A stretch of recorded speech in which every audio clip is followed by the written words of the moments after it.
উগ্রতার দিন শেষ, ভণ্ডামির দিন শেষ।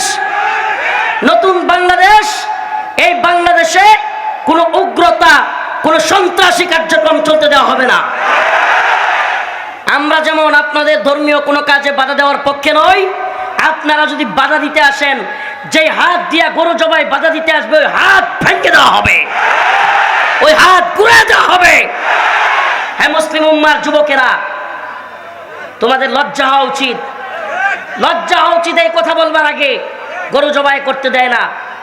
আমি তো বলি, যারা আমাদের ফরজ বিধান, কুরবানি ওয়াজিব বিধান, সেটা পালন করতে দেয় না, রাসূলুল্লাহর সুন্নাহ হলো ওকেই জবাই করে দাও, ওই ভণ্ডদেরকে জবাই করে দাও যারা তোমাকে ফরজ বিধান আদায় করতে দিবে না, যারা তোমার ধর্মকে বাধা দিবে। তোমার তো উচিত ছিল আগে ওইটারই শোয়া দেওয়া, তাইলে আর দুঃসাহস করতো না। কথাগুলো ভালোভাবে বুঝবার চেষ্টা করবেন। আমরা উস্কানি দেই না, কিন্তু যদি আপনি আমার রাস্তায় কাটা দেন, এই কাটা সরানোর দায়িত্ব তো আমার। আমার কথা বুঝতেছেন? আপনি আমার রাস্তায় কাটা দিয়েছেন, কাটা সরাবে কে?